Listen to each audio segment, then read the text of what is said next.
Welcome back. In focus हैं रमेश सिंह अरोड़ा साहब, सूबाई वजीर बराए अक़लियती अमूर। जहां ये आप सारे पंजाब गवर्नमेंट ले रही है, वहां पर सबसे अब क्योंकि आप लोगों ने तो इस वक्त एक्सपीरियंस किया है और ग्राउंड पर काम कर रहे हैं, तो आपको तो ये अब इल्म होगा कि फ्लड प्लेन्स पे जो आबादियां हैं उनको तो अब दोबारा से रिहेबिलिटेट आपने वहां करना ही नहीं है। यानी आबी गुजरगाहों को तो आपने छोड़ना होगा, क्योंकि क्लाइमेट चेंज एक तरफ है और दूसरा आपके पास भारत है जो आपको इन्फॉर्म नहीं कर रहा कि वो कब कितना क्यूसेक्स पानी छोड़ेगा। जी बिल्कुल, कल जब नारोवाल में सीएम साहब भी और पीएम साहब तशरीफ लाए थे, वहाँ पे ये बाकायदा तौर पे इस पे डिस्कशन हुई है कि आप जो दरिया के बेड के अंदर लोग जाके आबादियां बना लेते हैं, वहाँ पे दुकानें बना लेते हैं और फिर रिवर बैंक्स के ऊपर अपनी कंस्ट्रक्शन करते हैं, डेवलपमेंट करते हैं या नालों को रास्ते बंद करते हैं। अब बाकायदा तौर पर हमारे पास एक एक्ट भी है जो मियां नवाज शरीफ साहब के दौर में पास हुआ था। अब मियां शहबाज शरीफ साहब के दौर में जब वज़ीर आला पंजाब से पास हुआ था, अब उस एक्ट की इम्प्लीमेंटेशन की बात हो रही है। और मैं समझता हूँ इस वक्त हुकूमत बड़ी कमिटेड है, जहाँ पे वज़ीर आला ने और बड़े इनकलाबी इक़दाम उठाए हैं, जिसपे बहुत ज्यादा प्रेशर भी था वज़ीर आला पंजाब पे, चाहे वो जिन जिन लोगों ने नाजायज तजावजात थी उनको गिराने की बात हो, साफ सुथरा पंजाब को हमने उसकी बात की थी, हमने इलेक्ट्रिक बसेस को लाने की बहुत बड़ी हमारी मुहिम थी ताकि पंजाब को एक ग्रीन पंजाब बनाया जाए, यहाँ पे सैलाब की तबाहकारियों से बचा जाए। बट ये हम सबको मिलके इस पंजाब के अंदर इस तरीके से काम करना होगा, हमें जंगलात को, दरख्तों को लगाना होगा।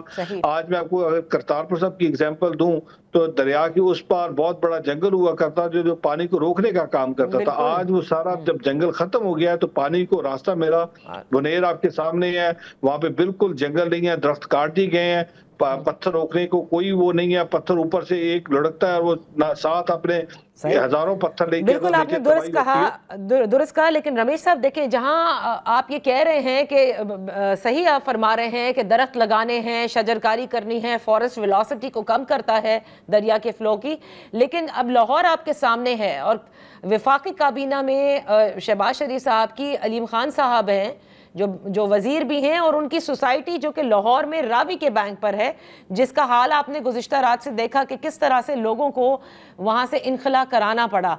अब ये तो एक टेस्ट केस होगा वज़ीर आला पंजाब साहिबा के लिए कि वो क्या करती हैं। आया रावी की गुजरगाह पर बने इस पूरी सोसाइटी को शिफ्ट किया जाए, और दूसरी बात जो रूडा थी, जो रावी अर्बन डेवलपमेंट अथॉरिटी कयाम में आई और उसके बाद इस गवर्नमेंट ने भी उसको आगे बढ़ने दिया, तो ये तो अब नोट करना होगा कि ये चीजें आगे चल नहीं सकती।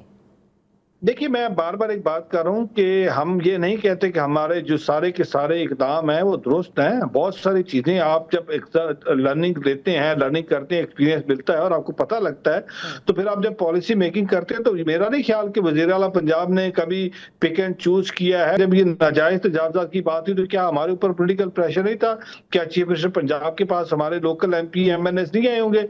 बिल्कुल आए होंगे। तो उन्होंने जब एक फैसला कर लिया तो सर्टेनली अब जब चीफ मिनिस्टर पंजाब इस पूरे का लेसन लर्न होगा, देखेंगे हमने आइंदा आने वाले साल में अगर 22% ज्यादा बारिशें होंगी और क्लाइमेट चेंज की वजह से टेम्परेचर भी बढ़ेगा, ग्लेशियर भी मेल्ट होगी और सैलाब आएंगे, और फिर हमारे भारत से इस दफा 2.5 लाख क्यूसेक आया हो सकता है अगर रावी के अंदर और बहुत ज्यादा तबाहकारी करे तो अगली दफा की जो हमारी प्रिपेयर्डनेस तो है ही है, लेकिन प्रिवेंटिव मेजर्स हमने कौन से लेने हैं? सर्टनली जब एक दफा हम ये सैलाब की तबाहकारियों से निकलते हैं, ये रिलीफ एंड रेस्क्यू रुकता है और फिर हम अर्ली रिकवरी में जाते हैं, रिकंस्ट्रक्शन, रिहेबिलिटेशन और अगले साल की कॉन्टीजेंसी प्लानिंग करते हैं, उसके अंदर की सारी चीजें डिस्कस होगी। और फिर मैं आपको इस बात की एश्योरेंस देता हूँ, सीएम पंजाब फोकस्ड है पंजाब की तरक्की पे, पंजाब की खुशहाली पे, उनके लिए कोई भी मुश्किल आड़े नहीं आएगी। उनको कोई भी फैसला लेना हुआ वो फैसला पंजाब की आवाम की बेहतरी के लिए, पंजाब की आवाम की खुशहाली के लिए, पंजाब की आवाम की तरक्की के लिए उनको कोई भी फैसला लेना हुआ, I give you the assurance कि चीफ मिनिस्टर पंजाब वो फैसला करेगी। बिल्कुल, जहां जहां पानी आया है वहां तो अब फैसले लेने होंगे। बेहद शुक्रिया